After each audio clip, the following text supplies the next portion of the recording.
Hello दोस्तों, how are you. This side Gurcharan. आज तो कम ही ट्रेड किया मैंने, कोई ज़्यादा ट्रेड दिया ही नहीं है, बहुत कम ट्रेड किया। उसमें मैंने 7 8 कॉलें बुक कर ली हैं। तो निफ्टी में आज बहुत ही धीमी धीमी धीमी, बहुत ही मतलब दुर्गति वाली चाल थी, पर फिर भी वो ऊपर ही गई एंड में। 11,150 पे मैंने बाय बोला था, 130 का स्टॉप लॉस लगा के सुबह ही बोल दिया था। तो नीचे आई, वहां से ऊपर गई, ऊपर करके 200 250 का मेरा टारगेट था पहला, तो 220 30 के पास आई तो हमने वहां बुक कर लिया। तो बहुत ही सुस्त वाली चाल थी आज मार्केट में। तो एसबीआई सुबह बाय दिया, एसबीआई बाय कर लिया, देख सकते हो। अभी मैंने वीडियो ये आपके आरईसी रूरल इलेक्ट्रिफिकेशन के ऊपर वीडियो बनाई है। काफ़ी लोगों के पास ये भी शेयर भर भर के पड़ा हुआ है, काफ़ी अच्छा शेयर है ये, फ्यूचर एंड ऑप्शन का शेयर है ये। तो इसके बारे में थोड़ा सा आपसे डिस्कस करूंगा। तो 10 बजे पहले 10 6 पे एसबीआई बाय किया, 190 से 192 पर बुक कर लिया। फिर एचडीएफसी बाय किया 12 बजे। मैंने बीच में ट्रेड ही नहीं किया, थोड़ा बिजी हो गया था।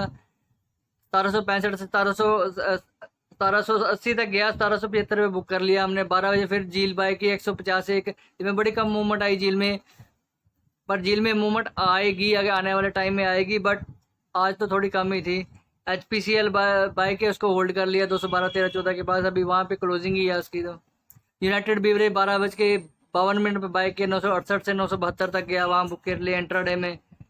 13 बज के 13 यूनाइटेड स्पिरिट्स बाय किया, 599 से 592 तक बाय बुक कर लिया। इंडस इंड बाय किया 502 से 508, 510 तक गया, 508 पे बुक कर लिया पूरा। इंडिया ग्लाइकोज बाय किया 275 से 278 तक गया, 14 बज के 8 वहाँ बुक कर लिया। डेडगिंग कॉरपोरेशन में 1 रुपये का एसएल हिट हो गया। तो कैनफिन होम बाय किया 1448 पे, लास्ट कॉल थी, वहाँ 373 से 374 पे गया, 1.5 रुपये वहाँ बुक करके निकल गए हम। तो ट्रेडिंग तो बहुत इजी है मेरे लिए, जिसने ज्वाइन करना ज्वाइन कर सकता है। मेरे पास टाइम की थोड़ी शॉर्टेज होती है।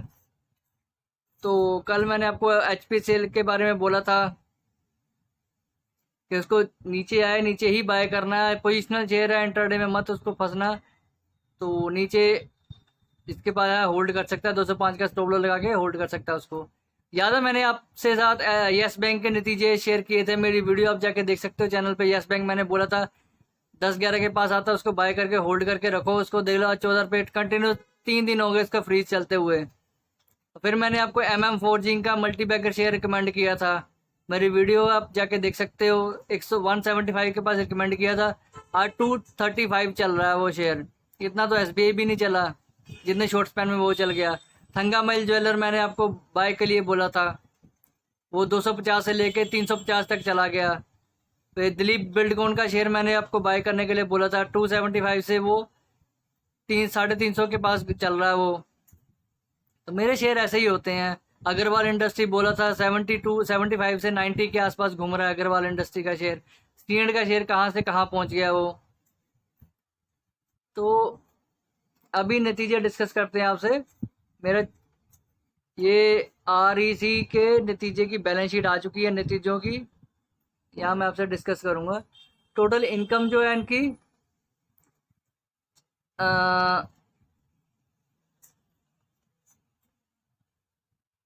यहाँ पे देख सकते हो आप। जून 2019 में 6,919 करोड़ थी, यहाँ पे 8,000 करोड़ के आसपास मेरी सेल आई है। मतलब रूरल इलेक्ट्रिफिकेशन का काम चला ही चला है। क्यों चला है उसका मैं रीज़न बता देता हूँ कि गवर्नमेंट ने इनको रिलीफ पैकेज दिया था। गवर्नमेंट ने पावर सेक्टर के रिलेटेड बहुत सारा रिलीफ पैकेज दिया था, जिसकी वजह से इनको इनके टर्नओवर का इम्पैक्ट पड़ा, वो इनकी सेल बढ़ी है। रिलीफ पैकेज की वजह से इनका काम चला। 8,000 करोड़ की सेल है इनकी। तो मैं नीचे आऊँगा, टोटल इनकम अगर मैं जोड़ता हूँ और खर्चे जोड़ने के बाद मेरी इनकम बन गई है यहाँ पर, टोटल इनकम 8400 करोड़ बन चुकी है मेरी। जबकि मेरी जून 2019 में 7,000 करोड़ थी। तो कहीं ना कहीं 1400 करोड़ का बेनिफिट हुआ, मेरी इनकम बढ़ी है।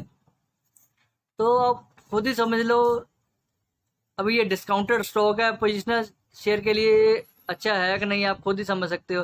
फाइनेंसिंग कॉस्ट देख लो, इनका बेसिकली काम ये है, ये फाइनेंस प्रोवाइड करते हैं जो रूरल मतलब इलेक्ट्रिफिकेशन के रिलेटेड, जैसे पावर ग्रिड हो गया, NHPC हो गया, मतलब जो कि पावर ग्रिड वाली, NTPC हो गया, मतलब जो पावर से रिलेटेड कंपनीज हैं उनको ये फाइनेंस प्रोवाइड करती है, ये rural electrification limited. Finance course देखो 5,691 करोड़ आई है। तो नीचे टोटल में खर्चे 8400 करोड़ में से एक्सपेंस 5,945 करोड़ लेस करता हूँ तो मेरे पास प्रॉफिट बच गया 2477 करोड़ बच गया है। जबकि मेरा यहाँ प्रॉफिट था 2100 करोड़ था लास्ट ईयर में। तो अभी नेट में प्रॉफिट देखता हूँ मेरे पास 1839 करोड़ मेरा नेट प्रॉफिट बच गया है। तो कहीं ना कहीं ये बढ़ोतरी हुई है, 1500 करोड़ था, 300 करोड़ के पास मेरी प्रॉफिट बढ़ा है। तो काफ़ी अच्छी बात है ये। कंपनी जो प्रॉफिट कमा रही है आज के टाइम में वही सरवाइव करेगी, मैं आपको बोल देता हूँ। आप ऐसे ऐसे शेयरों में, अच्छे अच्छे शेयरों में इन्वेस्ट करके रखो, आपको आने वाले टाइम में ये प्रॉफिट ही देंगे आपको। तो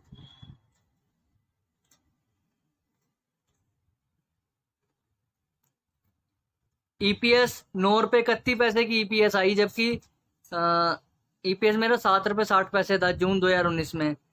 तो ईपीएस भी मेरा इसके रिलेटेड ईपीएस बढ़ा है।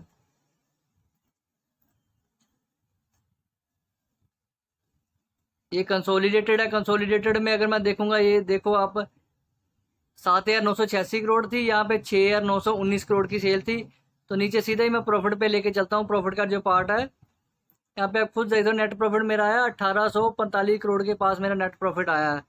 और जबकि मेरा 1509 करोड़ का प्रॉफिट जून 2019 में था। तो वही 300 करोड़ का मैंने आपको बोल दिया है कि बढ़ोतरी हुई ही हुई है इनकी। 9 रुपये 34 पैसे का ईपीएस आया है इनका।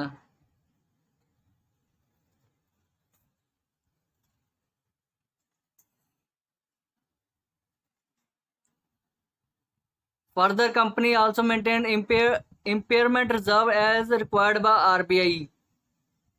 आरबीआई ने जो बोला है, मतलब फाइनेंस का काम है तो आरबीआई ही इन कंपनीज को, उनका मतलब दाता इनका आरबीआई ही है। Interest income and credit impair loan assets is not being recognised a matter of prudence pending the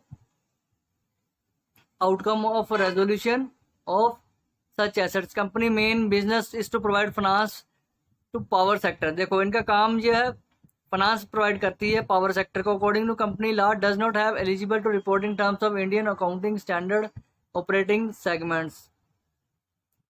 ये चीज़ें बेसिकली आप पढ़ भी सकते हो, इतने दिक्कत वाली बात नहीं है।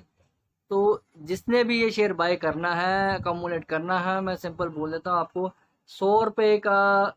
मेरे को तो सिंपल ये चीज़ होती है, कौन सी चीज़ कहाँ पे बाय करनी है, मेरे को तो ये इसकी वैल्यूएशन पता है होती है। तो आपको सिंपल ही आपको पता है, खुद पता होना चाहिए कौन से भाव पे आप दुकान पे सब्जी लेने जाते हो, कुछ भी आप बोलते हो उसको भैया इतने की सब्जी लगा दो या कुछ, आपको भाव पता होता है उस चीज़ का। तो उसी भाव के रेट पे आप शेयर को भी ऐसे ही समझा करो कि इससे नीचे या इसके पास ही मैंने लेना है, ऊपर में नहीं फंसना है। तो बहुत सारे लोग फंस जाते हैं, तो फंस के बाद में पछताते हैं। 100 रुपये के पास आता है तो 100 रुपये के पास हमने ले लेना है। सिंपल 105 चल रहा है, 100 रुपये का स्टॉप लॉस लगा के किसी ने भी बाय करना बाय कर सकता है। 100 रुपये से नीचे मत रखना, सिंपल मैं बोल रहा हूँ। तो मेरा पहला टारगेट ही इसका 115 का टारगेट होएगा। Whoever wants to buy this share buy with the stop loss 100, my first target will 115 and second target will be 125। 125 आएगा मेरा टारगेट। कहीं ना कहीं इसमें 20% की रिटर्न है, जैसे नतीजे इसके 20% ऊपर आए हैं। तो नतीजे के अकॉर्डिंग मैं आपको बता रहा हूँ, ये शेयर 125 तक जाने की कैपेसिटी रखता है। 125 क्रॉस करेगा फिर बाद में देखेंगे। पोजिशनल टारगेट मेरा अभी स्मॉल टारगेट तो मेरा यही है। और ये तो थे मेरे नतीजे, मैंने आपको बोला यहाँ पे। और यहाँ पे मैं आपको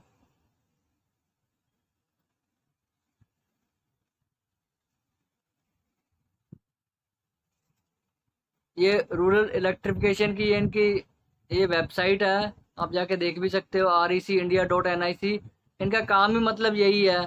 ये देखो, short term loans, debt refinancing, equity financing, financing equipment of manufacturing in power sector, finance of coal mines. मतलब ये पावर सेक्टर को फाइनेंस वगैरह प्रोवाइड करती है, यही इनका बेसिकली काम है, फाइनेंसिंग काम। अगर गवर्नमेंट भी इनकी हेल्प कर रही है पावर सेक्टर को मेंटेन करने के लिए, क्योंकि अल्टीमेट जो देश चलना है वो पावर से ही चलना है, ठीक है। पावर के बिना देश नहीं चल पाएगा। तो ऐसी ऐसी कंपनी जो पावर में रिलेटेड है तो उनको फाइनेंस प्रोवाइड यही कंपनी करवाती है, तो इनका काम भी चलेगा, ठीक है। ऑप्शन चेन का ये डाटा आप सिंपली देख सकते हो, मैंने आपको बोला बताया भी हुआ है। ये देखो यहाँ पे अगर मैं दिखाऊंगा आपको, ये 105 की स्ट्राइक के ऊपर 18,24,000 के कॉन्ट्रैक्ट खड़े हुए हैं, मतलब पुट साइड में। यहाँ पे देख सकते हो आप नीचे की अगर 100 की स्ट्राइक पे भी देखता हूँ पुट साइड 1,92,000 के कॉन्ट्रैक्ट खड़े हुए हैं, आप यहाँ पे खुद देख सकते हो। तो मतलब कहीं ना कहीं ये मेरी सपोर्ट निकल के आ रही है, इससे नीचे बहुत कम में स्ट्राइक्स बनी हुई हैं।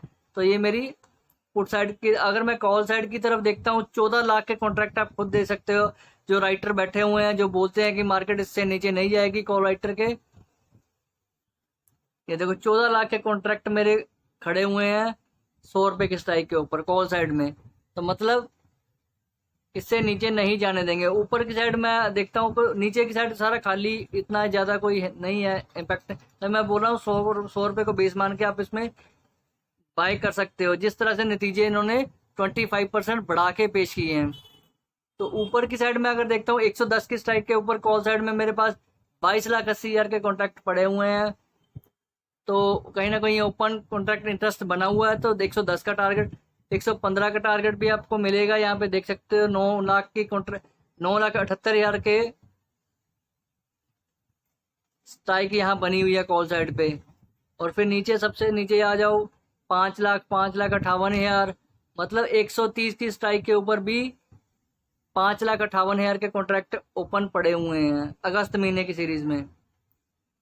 तो जस्ट पेशेंस रखने की ज़रूरत होती है। पेशेंस जो बंदा रख जाता है मार्केट में वही बंदा पैसा कमाता है, वरना सब गंवाने वाले तो बहुत बैठे हुए हैं। फुट साइड पे भी मैंने आपको ये नीचे फुट साइड की जो रेजिस्टेंस है सारा खाली पड़ा हुआ है। यहाँ पे कोई ज़्यादा मेजर पुट लोगों ने ले ही नहीं रखी हुई है। तो कॉल साइड की स्ट्राइक लेके रखे हुए हैं लोग, बैठे हुए हैं। तो इसलिए मैंने आपको टारगेट अपना इसको 125 होते 130 का with the stop loss of 100 आपको बता दिया है। वीडियो आपको अच्छी लगी है तो शेयर करो, लाइक करो। Thanks, Gurcharan hair.